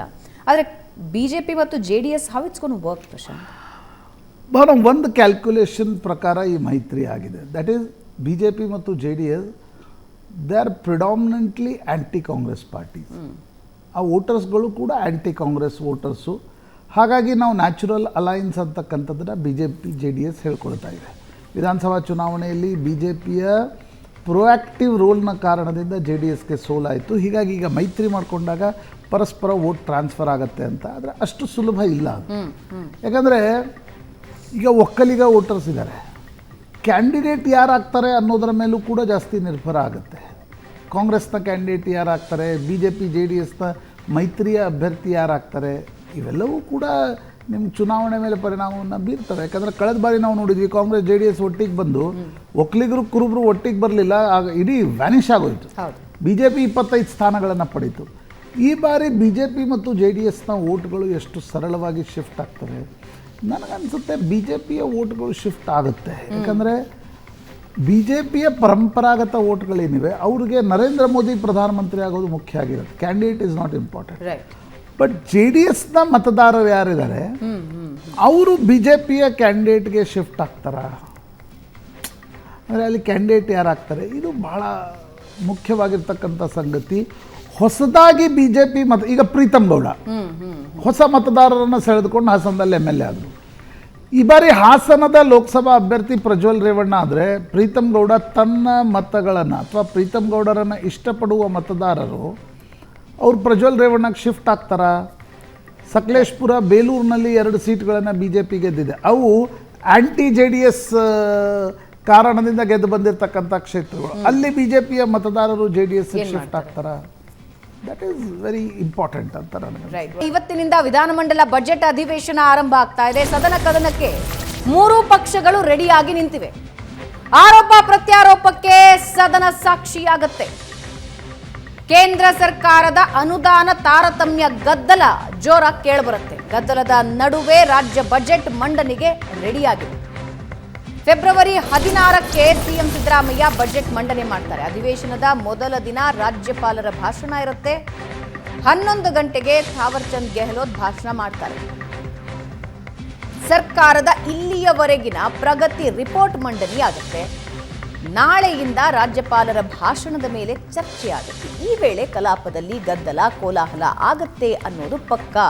ಸದ್ಯಕ್ಕಂತೂ ಅಂತಹದ್ದೇ ಸನ್ನಿವೇಶ ಕಂಡು ಬರ್ತಾ ಇದೆ. ಪ್ರಶಾಂತ್, ಒಂದು ಬಜೆಟ್ ಅಧಿವೇಶನ ಅನ್ನೋದಾದ್ರೆ ಮತ್ತೊಂದು ಎಲ್ಲ ಪಕ್ಷಗಳು ರೆಡಿಯಾಗಿವೆ. ಗದ್ದಲ ಯಾವ ರೀತಿ ಮಾಡಬೇಕು ಅಂತ. ನನಗೆ ಚುನಾವಣೆ ಹತ್ರ ಬರುವಾಗ what you expect in assembly session? ನಿಶ್ಚಿತವಾಗಿ ಒಂದು ಪ್ಲೇಯಿಂಗ್ ಟು ಗ್ಯಾಲರಿ ಪ್ರಯತ್ನವನ್ನು ಕಾಂಗ್ರೆಸ್ಸು ಮಾಡುತ್ತೆ, ಬಿ ಜೆ ಪಿಯು ಮಾಡುತ್ತೆ, ಜೆ ಡಿ ಎಸ್ ಕೂಡ ಮಾಡುತ್ತೆ. ಒಂದು ರಿನ್ಯೂಡ್ ಅಟ್ಯಾಕನ್ನು ಕಾಂಗ್ರೆಸ್ ಮಾಡ್ತಾ ಇದೆ. ರಾಮ ಮಂದಿರದ ಪ್ರತಿಷ್ಠಾಪನೆಯ ನಂತರ ಎಲ್ಲೋ ಸ್ವಲ್ಪ ಕಾಂಗ್ರೆಸ್ ಮಂಕಾದಂತೆ ಕಂಡು ಬರ್ತಾ ಇತ್ತು. ಆದರೆ ಸಿದ್ದರಾಮಯ್ಯನವರು ಒಂದು ಹೊಸ ಪ್ಲ್ಯಾಂಕ್ ತೆಗೆದುಕೊಂಡು ಬಂದರು. ನಮ್ಮ ತೆರಿಗೆ ನನ್ನ ಹಕ್ಕು ಅಂತಕ್ಕಂಥ ಒಂದು ಅದೊಂದು ಪೊಲಿಟಿಕಲ್ ಪ್ಲ್ಯಾಂಕ್ ಕೂಡ ಹೌದು. ಅಂದರೆ ದಿಲ್ಲಿಗೆ ಹೋಗಿ ಶಾಸಕರು ಧರಣಿಯ ಸತ್ಯಾಗ್ರಹವನ್ನು ನಡೆಸಿ ಒಂದು ದೇಶದಲ್ಲಿ ಚರ್ಚೆ ಆಗುವಂತೆ ಮಾಡಿದರು. ಅಲ್ಲಿ ಅಷ್ಟರ ಮಟ್ಟಿಗೆ ಸಿದ್ದರಾಮಯ್ಯ ಯಶಸ್ವಿಯಾಗಿದ್ದಾರೆ. ಇಲ್ಲ 15th ಫೈನಾನ್ಸ್ ಕಮಿಷನ್ನಿಂದ ನಮಗೆ ಅನ್ಯಾಯ ಆಗಿದೆ, ಕೇಂದ್ರ ಸರ್ಕಾರ 71ರ ಬದಲಿಗೆ 2011ರ ಜನಗಣತಿಯನ್ನು ಸ್ಟಾರ್ಟಿಂಗ್ ಪಾಯಿಂಟಾಗಿ ಇಟ್ಕೊಂಡಿದ್ದರಿಂದ ಪಾಪ್ಯುಲೇಷನ್ ಕಂಟ್ರೋಲ್ ಮಾಡಿರ್ತಕ್ಕಂಥ ನಮ್ಮಂಥ ರಾಜ್ಯಗಳಿಗೆ ಬಹಳಷ್ಟು ಅನ್ಯಾಯ ಆಗಿದೆ. ಈ ಅನ್ಯಾಯವನ್ನು ಕೇಂದ್ರ ಸರ್ಕಾರ ಸರಿಪಡಿಸಬೇಕು ಅಂತಕ್ಕಂಥ ಮಾತನ್ನು ಗಟ್ಟಿಯಾಗಿ ಹೇಳಿ ಅದರ ಬಗ್ಗೆ ಚರ್ಚೆ ಆಗುವ ರೀತಿಯಲ್ಲಿ ಮಾಡುವಲ್ಲಿ ಸಿದ್ದರಾಮಯ್ಯ ಯಶಸ್ವಿಯಾಗಿದ್ದಾರೆ ಅನಿಸುತ್ತೆ. ಅದರ ಮುಂದುವರಿದ ಭಾಗ ನಮಗೆ ಅಸೆಂಬ್ಲಿ ಸೆಷನ್ನಲ್ಲೂ ಕೂಡ ನೋಡ್ಲಿಕ್ಕೆ ಸಿಗುತ್ತೆ. ಚುನಾವಣೆ 1 ತಿಂಗಳಲ್ಲಿ ಘೋಷಣೆ ಆಗಲಿವೆ. ಹೀಗಾಗಿ ಸ್ವಲ್ಪ ಪ್ಲೇಯಿಂಗ್ ಟು ದ ಗ್ಯಾಲರಿ ಕೂಡ ಇರುತ್ತೆ. ಸಿದ್ದರಾಮಯ್ಯನವರು ಇರ್ಬೋದು, ಡಿ ಕೆ ಶಿವಕುಮಾರ್ ಇರ್ಬೋದು, ಆರ್ ಅಶೋಕ್, ವಿಜಯೇಂದ್ರ, ಕುಮಾರಸ್ವಾಮಿ, ಇವರಿಂದ ಒಂದು ಸ್ವಲ್ಪ ಪ್ಲೇಯಿಂಗ್ ಟು ದ ಗ್ಯಾಲರಿ ಕೂಡ ಇರುತ್ತೆ. ಸರ್ಕಾರವನ್ನು ಇಕ್ಕಟ್ಟಿಗೆ ಸಿಲುಕಿಸುವ ಪ್ರಯತ್ನವನ್ನು ವಿಪಕ್ಷಗಳು ಮಾಡಿದರೆ, ವಿಪಕ್ಷಗಳನ್ನು ಇಕ್ಕಟ್ಟಿಗೆ ಈ ನನ್ನ ತೆರಿಗೆ ನನ್ನ ಹಕ್ಕಿನ ಮೂಲಕ ಕೇಂದ್ರದ ಆಡಳಿತಾರೂಢ ಬಿ ಜೆ ಪಿಯನ್ನು ಇಕ್ಕಟ್ಟಿಗೆ ಸಿಲುಕಿಸ್ತಕ್ಕಂಥ ಪ್ರಯತ್ನವನ್ನು ಕಾಂಗ್ರೆಸ್ ಮಾಡುತ್ತೆ ಅಂತಕ್ಕಂಥದ್ದು ಸ್ಪಷ್ಟ. ಇದೊಂದು ಭಾಗ. ಎವ್ರಿ ಬಜೆಟ್ ಸೆಷನ್ ಒಂದು ಸ್ಟ್ರಾಟಜೈಸನ್ನು ತಮ್ಮ ರೀತಿಯಲ್ಲಿ ರಾಜಕೀಯ ಪಕ್ಷಗಳು ಮಾಡ್ತವೆ. ಪ್ರಮುಖವಾಗಿರ್ತಕ್ಕಂಥದ್ದು ಈ ಬಾರಿಯ ರಾಜ್ಯದ ಬಜೆಟ್ ಹೇಗಿರಲಿದೆ. ಯಾಕಂದರೆ ಮೊದಲನೇ ಬಜೆಟನ್ನು ಸರ್ಕಾರ ಬಹುಮತದಿಂದ ಗೆದ್ದು ಬಂದ ನಂತರ ಜುಲೈನಲ್ಲಿ ಸಿದ್ದರಾಮಯ್ಯನವರು ಮಂಡಿಸಿದರು. ಅದು ಏಪ್ರಿಲ್, ಮೇ, ಜೂನ್, ಜುಲೈ 4 ತಿಂಗಳ ಲೇಖಾನುದಾನವನ್ನು ಬೊಮ್ಮಾಯಿ ಪಡೆದಿದ್ದರು. ಆಗಸ್ಟ್ನಿಂದ ಬಜೆಟ್ ಶುರುವಾಗಿತ್ತು. ಈ ಬಾರಿಯ ಬಜೆಟ್ನಲ್ಲಿ ಒಂದು 55ರಿಂದ 60 ಸಾವಿರ ಕೋಟಿಯಷ್ಟು ಹಣ ಗ್ಯಾರಂಟಿಗಳಿಗೆ ಬೇಕಾಗುತ್ತೆ. ಅದನ್ನು ಹೇಗೆ ಹೊಂದಿಸ್ತಾರೆ? ಒಂದು, ಸಿದ್ದರಾಮಯ್ಯನವರು ಪದೇ ಹೇಳ್ತಾ ಇದ್ರು, ಇಲ್ಲ ನೀವು ಮುಂದಿನ ಬಜೆಟ್ವರೆಗೆ ಕಾಯಿರಿ, ನಾನು ಅಭಿವೃದ್ಧಿ ಯೋಜನೆಗಳಿಗೂ ಕೂಡ ಹಣವನ್ನು ಹೊಂದಿಸ್ತೀನಿ, ತಕ್ಷಣಕ್ಕೆ ಹೊಂದಿಸ್ಲಿಕ್ಕೆ ಸಾಕಾಗಲಿಕ್ಕಿಲ್ಲ, ಆದರೆ ನಾನು ಮುಂದಿನ 1 ವರ್ಷ ಕಾಯಿರಿ ಅನ್ನೋದನ್ನು ತಮ್ಮದೇ ಪಕ್ಷದ ಶಾಸಕರ ಬೇಸರಗೊಂಡಾಗ ಹೇಳಿ ಕಳಿಸ್ತಾ ಇದ್ರು. ಇಲ್ಲ ನೀವು 2024ಕ್ಕೆ ನೋಡಿ ನಾನು ಯಾವ ರೀತಿಯ ಬಜೆಟ್ ತರ್ತೀನಿ ಅಂತ.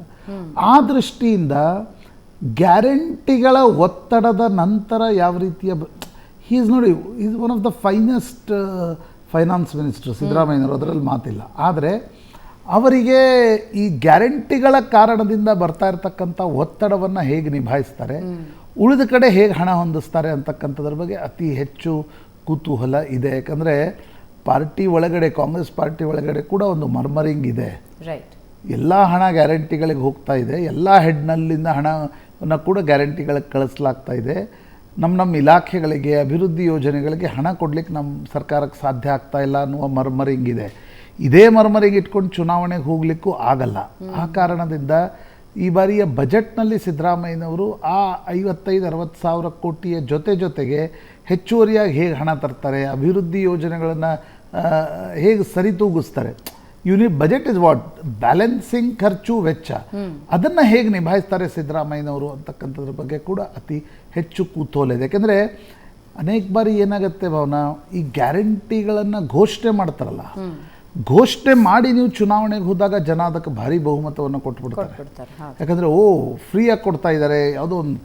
ಆದರೆ ಗ್ಯಾರಂಟಿಗಳು ಘೋಷಣೆ ಆದ ನಂತರ ಅದೇ ವಿಷಯದ ಮೇಲೆ ಚುನಾವಣೆಗಳು ನಡೀತವೆ ಅಂತಕ್ಕಂಥದ್ದಿಲ್ಲ.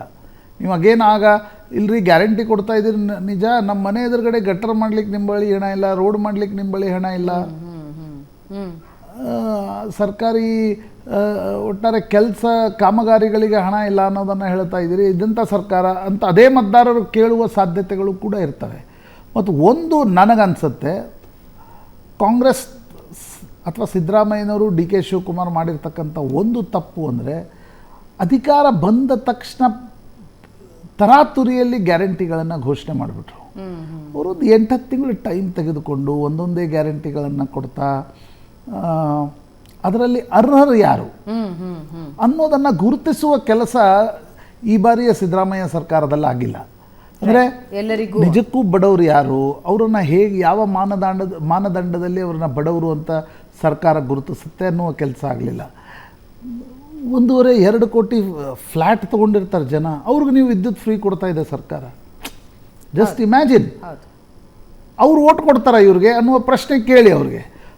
ಅದೇ ಅಪ್ಪರ್ ಮಿಡ್ಲ್ ಕ್ಲಾಸ್ ನಾವು ಮೋದಿಗೆ ಓಟ್ ಕೊಡ್ತೀವಿ ಅಂತ. So how it is going to work economically, how it is going to work politically, that is a very very very litmus test in this election. And ಸರ್ಕಾರ ಬಂದ ಸಮಯದ ಜೋಶ್ನಲ್ಲಿ ಜನ ಕೂಡ ಗ್ಯಾರಂಟಿಗಳು ಸಿಕ್ಕಿದ್ವು ಅಂತ ಹೇಳ್ತಾರೆ. ಈಗ ಹನಿಮೂನ್ ಪೀರಿಯಡ್ ಮುಗಿದಿದೆ, 2ನೇ ಬಜೆಟ್ ಮಂಡನೆ ಆಗ್ತಾ ಇದೆ, ಈಗ ರಿಯಲ್ ಟೆಸ್ಟ್ ಬರುತ್ತೆ ಅಂತ ಅನ್ಸುತ್ತೆ. ನಿಶ್ಚಿತವಾಗಿ. ಹೀಗಾಗಿ ಈ ಬಜೆಟ್ನಲ್ಲಿ ಸಿದ್ದರಾಮಯ್ಯನವ್ರು ಹೇಗೆ ಹಣ ಹೊಂದಿಸ್ತಾರೆ, ಎಲ್ಲಿಂದ ಹಣ ತರ್ತಾರೆ, ಗ್ಯಾರಂಟಿಗಳ ಭವಿಷ್ಯ ಏನು ಅನ್ನೋದು ಬಹಿರಂಗವಾಗಿ ಕಾಂಗ್ರೆಸ್ ಹೇಳ್ತಾ ಇದೆ, ನಾವು ಇದನ್ನು ಕಂಟಿನ್ಯೂ ಮಾಡ್ತೀವಿ ಅಂತ. ಆದರೆ ಅನೇಕ ಶಾಸಕರು ಹೇಳ್ತಾ ಇದ್ದಾರೆ, ಇಲ್ಲ ಚುನಾವಣೆಯಲ್ಲಿ ಇದು ಲಿಟ್ಮಸ್ ಟೆಸ್ಟ್ ಆಗುತ್ತೆ ಅಂತಕ್ಕಂಥದ್ದು. ಹೀಗಾಗಿ ಬಜೆಟ್ನ ಬಗ್ಗೆ ಹೆಚ್ಚು ಕುತೂಹಲ ಇದೆ. ಹೇಗೆ ಹಣ ಹೊಂದಿಸ್ತಾರೆ, ಉಳಿದವ್ರಿಗೆ ಹೆಂಗೆ ಹಣ ಕೊಡ್ತಾರೆ, ಅಭಿವೃದ್ಧಿಗೆ ಏನು ಮಾಡ್ತಾರೆ. ಅಭಿವೃದ್ಧಿ ಅಂದರೆ ಮೂಲಭೂತ ಸೌಕರ್ಯಗಳಿಗೂ ಬೇಕು. ಪ್ರತಿಯೊಬ್ಬ ಶಾಸಕರು ಒಂದು ಕಡೆ ಕೇಂದ್ರ ಸರ್ಕಾರ ಕೆಪೆಕ್ಸ್ನಲ್ಲಿ 10 ಲಕ್ಷ ಕೋಟಿ ಇದ್ದಿದ್ದನ್ನು 11 ಲಕ್ಷ ಕೋಟಿವರೆಗೆ ವಿಸ್ತರಿಸಿದೆ. ಅದೇ ಅಮೌಂಟನ್ನು ನೀವು ಈಗ CRF ರೋಡ್ ಮಾಡ್ತಾರೆ, ಏನು ಹೇಳುತ್ತೆ ಕೇಂದ್ರ ಸರ್ಕಾರ, ಫಸ್ಟ್ ನೀವು ಖರ್ಚು ಮಾಡಿ ಆಮೇಲೆ ನಾವು ಕೊಡ್ತೀವಿ. ನೀವು ಅದನ್ನು ಖರ್ಚು ಮಾಡಲಿಕ್ಕಾದರೂ ಹಣ ಕೊಡಬೇಕಲ್ಲ. ರೈಟ್. ನಗರದ ಒಳ ರಸ್ತೆಗಳೇನಿರ್ತವೆ, ಬಹುತೇಕ ಕರ್ನಾಟಕದ ಎಲ್ಲ ನಗರಗಳಲ್ಲಿ ಕೇಂದ್ರ ಸರ್ಕಾರ ಹಣ ಕೊಡುತ್ತೆ. ನೀವು ಅದನ್ನು ಖರ್ಚು ಮಾಡಲಿಕ್ಕಾದರೂ ಹಣವನ್ನು ಹೊಂದಿಸಬೇಕು. ಅದನ್ನು ಹೇಗೆ ಸಿದ್ದರಾಮಯ್ಯ ಮಾಡ್ತಾರೆ, ಅದು that is very important and interesting. Modi ವಿರೋಧಿಗಳ ಇಂಡಿಯಾ ಕೂಟಕ್ಕೆ ಇದೀಗ ಮತ್ತೊಂದು ಆಘಾತ. ಏಕಾಂಗಿ ಸ್ಪರ್ಧೆ ಘೋಷಣೆ ಮಾಡಿದ್ದಾರೆ ಅರವಿಂದ್ ಕೇಜ್ರಿವಾಲ್. ದೆಹಲಿ, ಪಂಜಾಬ್, ಚಂಡೀಗಢದಲ್ಲಿ ಸ್ವತಂತ್ರ ಸ್ಪರ್ಧೆ ಅಂತ ಘೋಷಣೆ ಮಾಡಿದ್ದಾರೆ. ಟಿಎಂಸಿ ಜೆಡಿಯು ಬಳಿಕ ಈಗ ಇಂಡಿಯಾ ಕೂಟಕ್ಕೆ ಎಎಪಿ ಶಾಕ್ ಕೊಟ್ಟಿದೆ. 2 ತಿಂಗಳ ಲೋಕಸಭೆ ಚುನಾವಣೆ ಇದೆ. ಪಂಜಾಬ್, ಚಂಡೀಗಢ ಮತ್ತು ದೆಹಲಿಯಲ್ಲಿ ನಾವು ಏಕಾಂಗಿಯಾಗಿ ಸ್ಪರ್ಧೆ ಮಾಡ್ತೀವಿ ಅಂದಿದ್ದಾರೆ. ಮುಂದಿನ 10-15 ದಿನಗಳಲ್ಲಿ 14 ಸ್ಥಾನಗಳಿಗೆ ಅಭ್ಯರ್ಥಿ ಘೋಷಣೆ ಮಾಡ್ತೀವಿ. 2 ವರ್ಷಗಳ ಹಿಂದಿನಂತೆ ನಿಮ್ಮ ಆಶೀರ್ವಾದ ನೀಡಿ ಅಂತ ಕೇಜ್ರಿವಾಲ್ ಹೇಳಿದ್ದಾರೆ.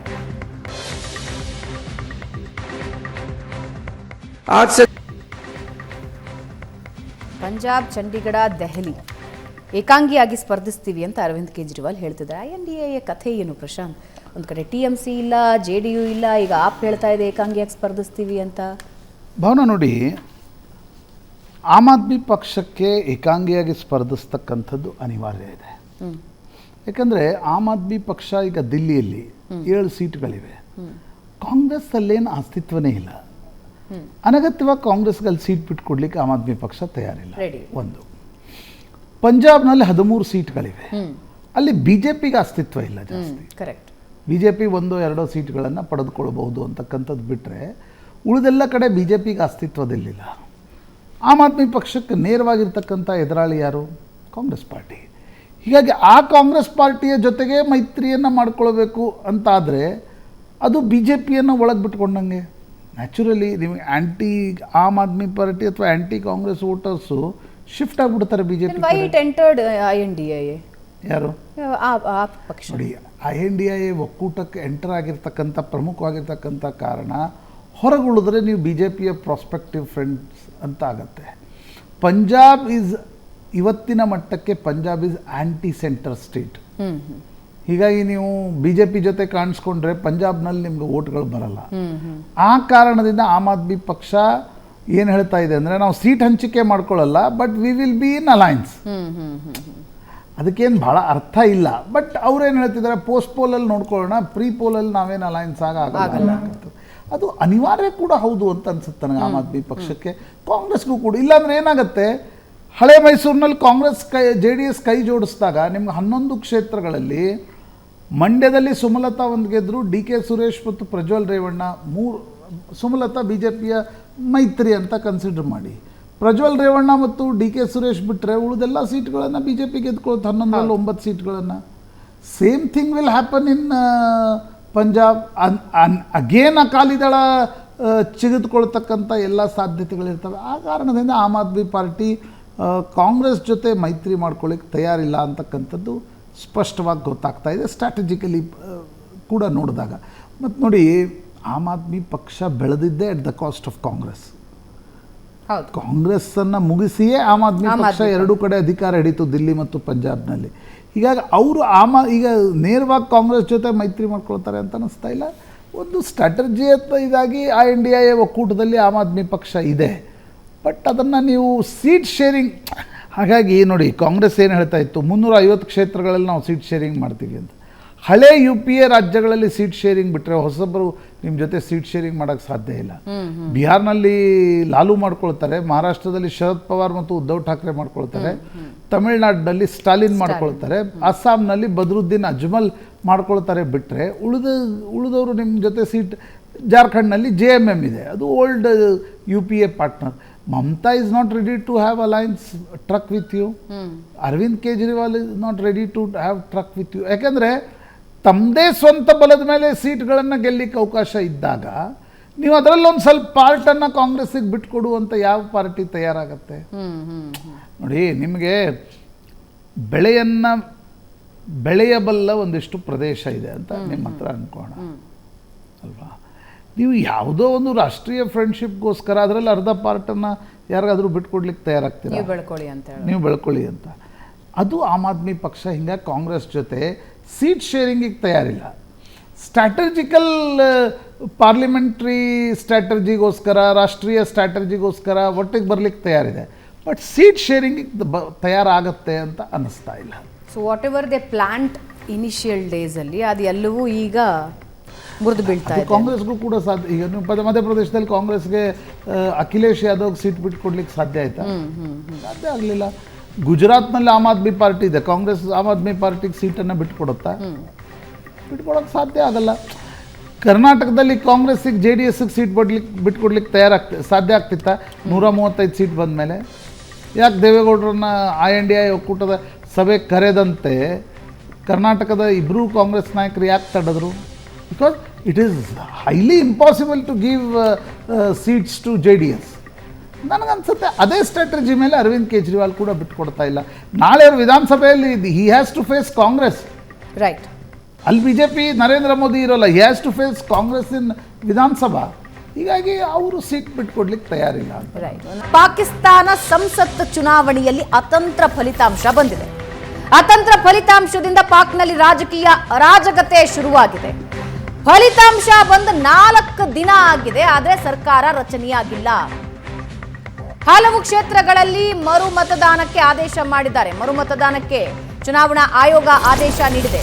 ಚುನಾವಣೆಯಲ್ಲಿ ಅಕ್ರಮ ನಡೆದಿದೆ ಅನ್ನೋ ಆರೋಪ ಬಂದಿತ್ತು. ಅದರ ಹಿನ್ನೆಲೆಯಲ್ಲಿ ಮರುಮತದಾನಕ್ಕೆ ನಿರ್ಧಾರ ಮಾಡಲಾಗಿದೆ. ಚುನಾವಣೆಯಲ್ಲಿ ಹೆಚ್ಚು ಸ್ಥಾನ ಗೆದ್ದಿರುವ ಇಮ್ರಾನ್ ಬೆಂಬಲಿಗರು 101 ಸ್ಥಾನಗಳಲ್ಲಿ ಗೆಲುವು ಕಂಡಿದ್ದಾರೆ. ಮತ್ತೊಂದು ಕಡೆ ಪಾಕಿಸ್ತಾನದ ಮುಸ್ಲಿಂ ಲೀಗ್ ಭಾರೀ ಹಿನ್ನಡೆ ಪಡ್ಕೊಂಡಿದೆ. PMLಗೆ ಕೇವಲ 73 ಸ್ಥಾನ. ಆದರೂ ಪಕ್ಷ ನಾವೇ ಸರ್ಕಾರ ರಚಿಸೋದು ಅಂತಿದೆ. ಪ್ರಶಾಂತ್, ಪಾಕಿಸ್ತಾನದಲ್ಲಿ 3 ಪಕ್ಷಗಳಲ್ಲಿ ಯಾರಿಗೂ ಬಹುಮತ ಬಂದಿಲ್ಲ. ಒಂದು 101, ಇನ್ನೊಂದು 73, ಇನ್ನೊಂದು 54. 4 ದಿನ ಆಗಿದೆ ಸರ್ಕಾರ ರಚನೆ ಆಗಿಲ್ಲ. ನೋಡಿ, ಮೊದಲೇ ಅಲ್ಲಿ ಪ್ರಜಾಪ್ರಭುತ್ವ ಗಟ್ಟಿಯಾಗಿಲ್ಲ. ಪದೇ ಪದೇ ಚುನಾಯಿತ ಸರ್ಕಾರಗಳನ್ನು ಅಲಗಾಡಿಸುವ, ಕೈಗೆ ತೆಗೆದುಕೊಳ್ಳುವ, ಬ್ಯಾಕ್ಸೀಟ್ ಡ್ರೈವಿಂಗ್ ಮಾಡುವ ಪ್ರಯತ್ನವನ್ನು ಪಾಕಿಸ್ತಾನದ ಸೇನೆ ಮಾಡ್ತಿದೆ. ಇದೇನು ಹೊಸ್ತಲ್ಲ. ಸ್ವತಂತ್ರ ಬಂದ ನಂತರವೂ ಕೂಡ ನಮ್ಮಲ್ಲಿ ಹೇಗೆ ಪ್ರಜಾಪ್ರಭುತ್ವದ ಬೇರುಗಳು ಗಟ್ಟಿಯಾಗ್ತಾ ಹೋದ್ವು, ಅಷ್ಟೇ ಪಾಕಿಸ್ತಾನದಲ್ಲಿ ಅವು ಸಡಿಲವಾಗ್ತಾ ಹೋದ್ವು. ಪಾಕಿಸ್ತಾನದ ಸೇನೆ ಇಂಟರ್ಫಿಯರೆನ್ಸ್ ಮಾಡುತ್ತೆ. ಈಗ ಬೆಂಜೀರ್ ಭುಟ್ಟೋ ಯಾರು ಬೆಂಜೀರ್ ಭುಟ್ಟೋರನ್ನು ಕೊಂದರು, ಇವೆಲ್ಲವೂ ಕೂಡ ಪ್ರಶ್ನೆಗಳಿವೆ. ಈಗ ಅದಕ್ಕೆ ಪೂರಕವಾಗಿ ಒಂದು ಫ್ರ್ಯಾಕ್ಚರ್ಡ್ ಮ್ಯಾಂಡೇಟನ್ನು ಪಾಕಿಸ್ತಾನದ ಜನ ನೀಡಿದ್ದಾರೆ. ಹೀಗಾಗಿ ಅಲ್ಲಿ ಸರ್ಕಾರ ರಚನೆಯೇ ಕಗ್ಗಂಟಾಗಿದೆ. ಇಮ್ರಾನ್ ಖಾನ್ ಹೇಳ್ತಿದ್ದಾರೆ, ನನ್ನ ಬೆಂಬಲಿತ ಇಂಡಿಪೆಂಡೆಂಟ್ಸ್ 101 ಸೀಟ್ಗಳನ್ನು ಗೆದ್ದಿದ್ದಾರೆ, ನನ್ನ ಪಾರ್ಟಿಯವರು ಹೆಚ್ಚು ಕಡಿಮೆ. ಹೀಗಾಗಿ ನಾವು ಸರ್ಕಾರವನ್ನು ರಚಿಸ್ತೀವಿ, ಇನ್ನೊಂದು 23 ಪಕ್ಷೇತರಿದ್ದಾರೆ, ಅವ್ರನ್ನ ಜೊತೆಗೆ ತೆಗೆದುಕೊಂಡು ನಾವು ಸರ್ಕಾರ ರಚಿಸ್ತೀವಿ ಅನ್ನೋದನ್ನು ಇಮ್ರಾನ್ ಖಾನ್ ಹೇಳ್ತಿದ್ದಾರೆ. ಜೈಲಿನಿಂದ ಒಂದು AI ಆರ್ಟಿಫಿಷಿಯಲ್ ಇಂಟೆಲಿಜೆನ್ಸ್ ಮೂಲಕ ಒಂದು ಮೆಸೇಜನ್ನು ಕೂಡ ಅವರು ಬಿಟ್ಟಿದ್ದಾರೆ. ಇನ್ನೊಂದು ಕಡೆ ನವಾಜ್ ಶರೀಫ್ ಹೇಳ್ತಿದ್ದಾರೆ, ನಾವು ಸರ್ಕಾರ ರಚಿಸ್ತೀವಿ, ಬಹುಮತ ಇಲ್ಲ, ಯಾರ ಜೊತೆ ಹೋಗಬೇಕು? ಒಂದು ಆ ಇಂಡಿಪೆಂಡೆಂಟ್ಗಳನ್ನ ಜೊತೆಗೆ ತೆಗೆದುಕೊಳ್ಬೇಕು ಇಮ್ರಾನ್ ಖಾನ್ ಜೊತೆಗೆ, ಅಥವಾ ಬಿಲಾವಲ್ ಭುಟ್ಟೋ ಪಾರ್ಟಿ ಏನಿದೆ, ಬೆಂಜೀರ್ ಭುಟ್ಟೋ ಪಾರ್ಟಿ, ಅದರ ಜೊತೆ ಒಂದು ಮೈತ್ರಿಯನ್ನು ಮಾಡ್ಕೊಳ್ಬೇಕು. ನನಗನ್ಸುತ್ತೆ ಪಾಕಿಸ್ತಾನದ ಸೇನೆ ಏನು ಬಯಸುತ್ತೆ ಅನ್ನೋದು ಮುಖ್ಯ ಆಗುತ್ತೆ. ಕಳೆದ ಬಾರಿ ಇಮ್ರಾನ್ ಖಾನ್ರನ್ನು ಪ್ರಧಾನಮಂತ್ರಿಯನ್ನಾಗಿ ಮಾಡುವಲ್ಲಿ ಸೇನೆಯ ಪಾತ್ರ ದೊಡ್ಡದಿತ್ತು, ಅವ್ರನ್ನ ತೆಗೆಯುವಲ್ಲಿ ಕೂಡ ಸೇನೆಯ ಪಾತ್ರ ದೊಡ್ಡದಿತ್ತು. ಸೇನೆಯ ಇಂಟರ್ಫಿಯರೆನ್ಸ್ ಕಾರಣದಿಂದ ಅಲ್ಲಿ ಒಂದು ರಾಜಕೀಯ ಅಸ್ಥಿರತೆ ತಾಂಡವಾಡ್ತಾನೆ ಇರುತ್ತೆ. ಪ್ರಾಯಶಃ ಈ ಫ್ರ್ಯಾಕ್ಚರ್ಡ್ ವೆರಿಡಿಕ್ಟ್ ಹೇಗೆ ಸರ್ಕಾರ ರಚನೆಗೆ ಮುಂದಾಗ್ತವೆ ರಾಜಕೀಯ ಪಕ್ಷಗಳು ಅಂತಕ್ಕಂಥದ್ದು ನೋಡಬೇಕು. But I am sure what Pakistan army wants is very important. ಮತ್ತು ಅಲ್ಲಿನ ಸರ್ಕಾರ ಸಾಲದ ಸುಳಿಯಲ್ಲಿ ಮುಳುಗೋಗ್ಬಿಟ್ಟಿವೆ. ಹೇಗಂದರೆ ಇಮ್ರಾನ್ ಖಾನ್ ಅಮೇರಿಕಕ್ಕೆ ಹೋಗಿ ಒಂದು ರೀತಿ ಭಿಕ್ಷೆ ಬೇಡಿ ತಂದು ಸರ್ಕಾರವನ್ನು ನಡೆಸ್ತಕ್ಕಂಥ ಒಂದು ಅನಿವಾರ್ಯತೆ ಪಾಕಿಸ್ತಾನದಲ್ಲಿದೆ. ಆರ್ಥಿಕ ಸ್ಥಿತಿ ಹದಗೆಟ್ಟು ಹೋಗಿದೆ. ಚೈನಾದಿಂದ ಸಾಲ ತರೋದು, ಅಮೇರಿಕಾದಿಂದ ಸಾಲ ತರೋದು. ನೀವು ಭಯೋತ್ಪಾದನೆಯನ್ನು ನಾವು ಪಾಕಿಸ್ತಾನದಲ್ಲಿ ಕಂಟ್ರೋಲ್ ಮಾಡಬೇಕಾ, ಸ್ವಲ್ಪ ದುಡ್ಡು ಕೊಡಿ ಇಲ್ಲಿ ಅಂದರೆ ಲಿಟ್ರಲಿ ಆ ಸ್ಥಿತಿಯಲ್ಲಿ ಪಾಕಿಸ್ತಾನದ ಸರ್ಕಾರಗಳು ನಡೀತಾ ಇವೆ. ಅದರ ಮಧ್ಯೆ again fractured verdict is political stability ಪಾಕಿಸ್ತಾನದಲ್ಲಿ ಇನ್ನೂ 5 ವರ್ಷ ಸಾಧ್ಯ ಆಗೋಲ್ಲ ಅನ್ನೋದರ ಸಂಕೇತ ಇದು. ಒಂದು ಕಡೆ ಆರ್ಥಿಕವಾಗಿ ಸ್ಟೆಬಿಲಿಟಿ ಇಲ್ಲ, ಪೊಲಿಟಿಕಲ್ ಸ್ಟೆಬಿಲಿಟಿ ಇಲ್ಲ, ಇನ್ನೊಂದು ಕಡೆ ಭಯೋತ್ಪಾದಕ ಸಂಘಟನೆಗಳು ಅಲ್ಲಿ ಹೆಚ್ಚು ಆ್ಯಕ್ಟಿವ್ ಆಗಿವೆ, ಅವುಗಳನ್ನು ನಿಯಂತ್ರಿಸೋದು ಹೇಗೆ ಗೊತ್ತಿಲ್ಲ. ಇನ್ನೊಂದು ಕಡೆ ಅಮೆರಿಕ ಮತ್ತು ಚೈನಾದ ಮಧ್ಯೆ ಪಾಕಿಸ್ತಾನ್ ಎರಡೂ ಕಡೆ ಸಾಲಗಳನ್ನು ತೆಗೆದುಕೊಂಡು ಸಿಲುಕು ಹಾಕ್ಕೊಂಡಿದೆ. ಅವುಗಳ ಪಾಲಿಟಿಕ್ಸ್ನ ಪಾನ್ ಆಗಿ ಕೂಡ ಪಾಕಿಸ್ತಾನ್ ಉಪಯೋಗ ಆಗ್ತಾ ಇದೆ. ನನಗಂತ ನೋಡಿ, 2 ರಾಷ್ಟ್ರಗಳು, ಒಂದು ಭಾರತ, ನಾವು 3rd ಬಿಗ್ಗೆಸ್ಟ್ ಎಕಾನಮಿ ಆಗೋದ್ರತ್ತ ದಾಪುಗಾಲು ಹಾಕ್ತೀವಿ, 5th ಇದೀವಿ ಈಗ ಆಲ್ರೆಡಿ. ಇನ್ನೊಂದು ಕಡೆ ಪಾಕಿಸ್ತಾನ, ಅಲ್ಲಿ ಪೊಲಿಟಿಕಲ್ ಸ್ಟೆಬಿಲಿಟಿ ಇಲ್ಲ, ಆರ್ಥಿಕವಾಗಿ ಜರ್ಜರಿತವಾಗಿದೆ, ಫ್ರೀ ಫಾರ್ ಆಲ್ ಅಂತಕ್ಕಂಥ ಒಂದು ಸ್ಥಿತಿಯಲ್ಲಿ ಪಾಕಿಸ್ತಾನ ಇದೆ. ಬೇಸರ ಆಗತ್ತೆ ನೋಡಿ. ಎಸ್, ಇದೇ ಸುದ್ದಿಯೊಂದಿಗೆ ಇವತ್ತಿನ ಚರ್ಚೆ ಮುಗಿಸೋಣ. ಪ್ರಶಾಂತ್, ಧನ್ಯವಾದ ಚರ್ಚೆಯಲ್ಲಿ ಭಾಗಿಯಾಗಿದ್ದಕ್ಕೆ. ವೀಕ್ಷಕರೇ, ಇದು ಇವತ್ತಿನ ನ್ಯೂಸ್ ಅವರ್ ಮಾರ್ನಿಂಗ್ ಎಡಿಷನ್. ನೇರ, ದಿಟ್ಟ, ನಿರಂತರ ಸುದ್ದಿಗಾಗಿ ನೋಡ್ತಾ ಇರಿ ಏಷ್ಯಾನೆಟ್ ಸುವರ್ಣ ನ್ಯೂಸ್.